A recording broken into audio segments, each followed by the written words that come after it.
Welcome to the internal view of your knee. The patella, or kneecap, sits in a groove on your thigh bone, acting as a pulley. This is a hinge joint, but complex. The femur and tibia roll and glide against each other during movement. Four primary ligaments, the ACL, PCL, MCL, and LCL, are the ropes that hold your knee bones together. Between the bones sit the menisci. These C-shaped cartilage pads act as the shock absorbers of the knee. The quadriceps tendon above and patellar tendon below connect your powerful thigh muscles to your lower leg through the kneecap. A proper setup starts the chain. With feet hip width, the tibia bone should be vertical, ready to accept the load. Stability starts from the ground up. See the bones of the foot actively gripping the floor to create a stable arch.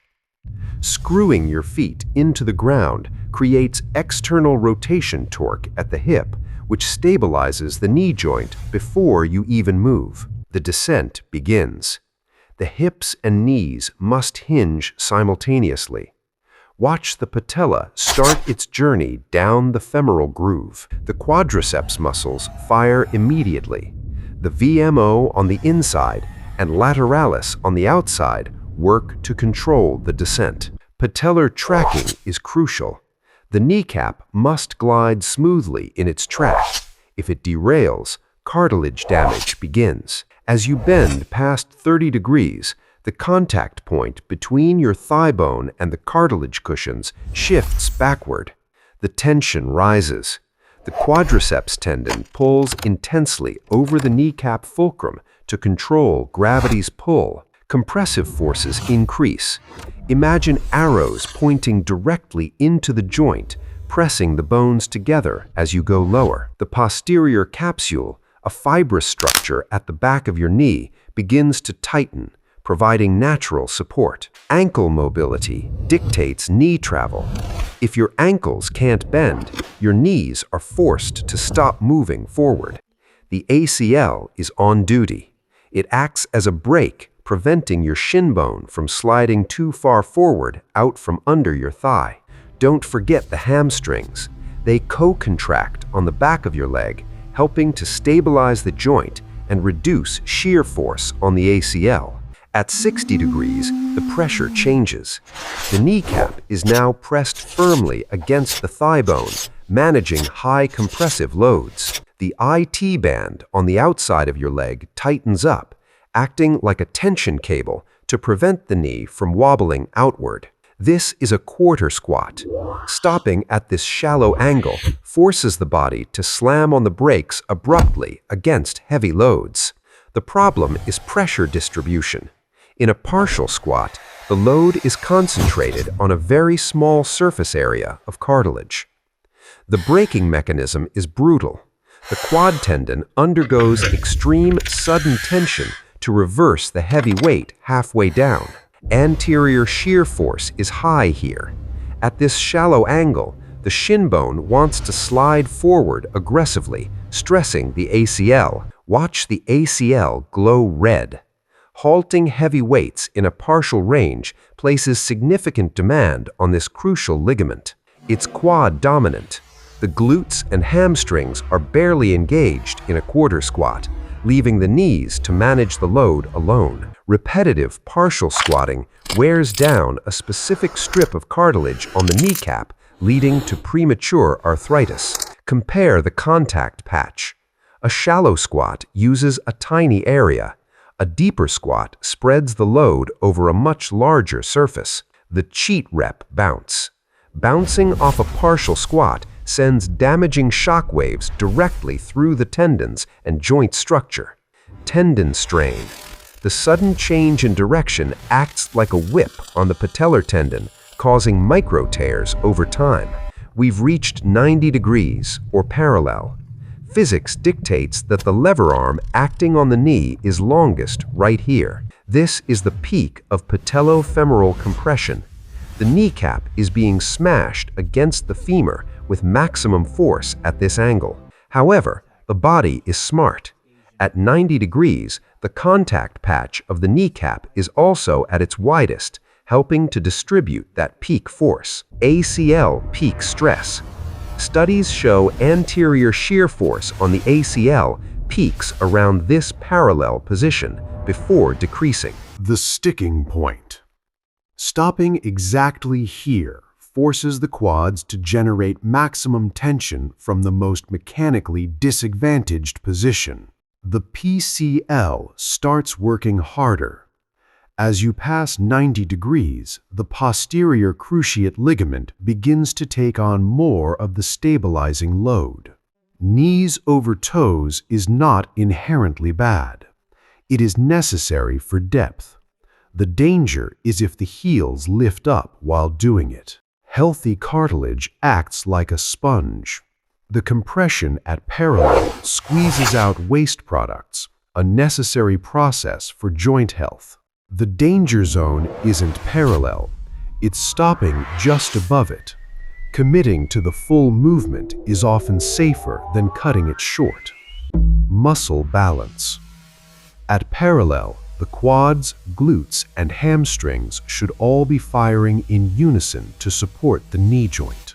This is ass to grass. Hips are well below the knees. Contrary to popular belief, this is not inherently bad for healthy knees. The wrapping effect. At full depth, the quad tendons wrap snugly around the end of the femur, actually increasing joint stability. Surprise! Shear force drops. In the deepest position, tension on both the ACL and PCL significantly decreases compared to parallel. The pressure shifts back.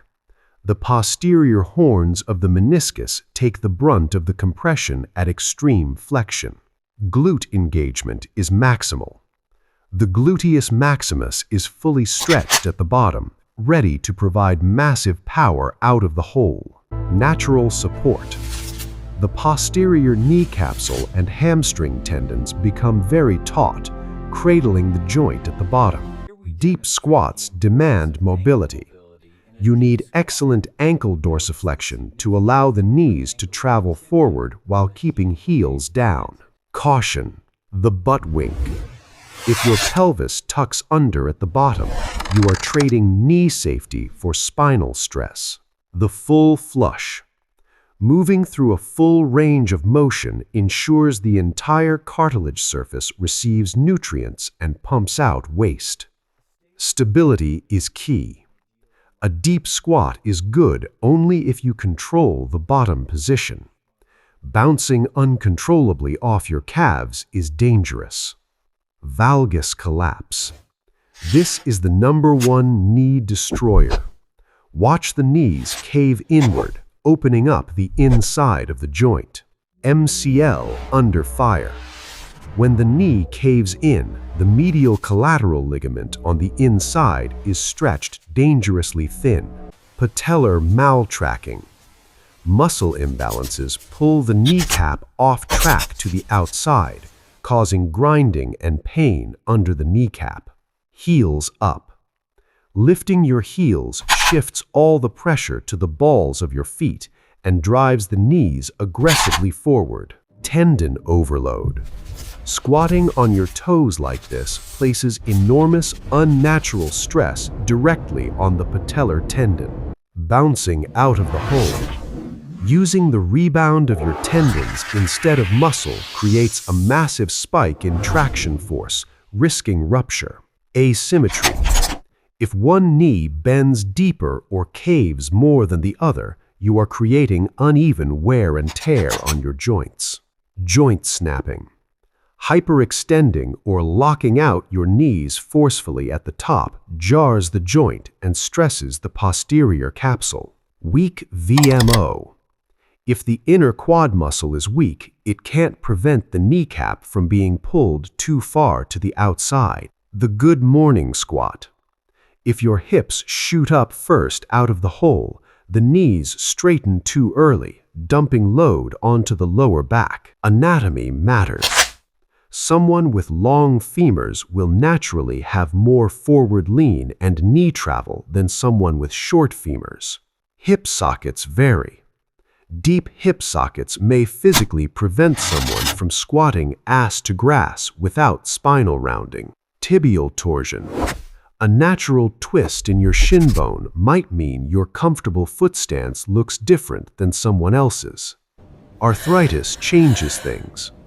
If you already have worn cartilage and bone spurs, deep squatting will cause grinding and pain. Surgical knees are different. Scar tissue from old ACL repairs changes the mechanics and may limit safe range of motion. The perfect squat is balanced. Knees track in line with toes, heels are down, spine is neutral, and the load is controlled. Glutes protect knees. Strong external rotation from the hips prevents valgus collapse, keeping the knees safe. The tripod foot. Keep weight balanced between your heel, big toe, and little toe base for a stable knee foundation. Controlled ascent. The quads and glutes must work together to extend the hip and knee smoothly, avoiding jerky movements. The final verdict. For healthy knees, full-range, controlled squatting is not bad. It's essential for building robust, resilient joints.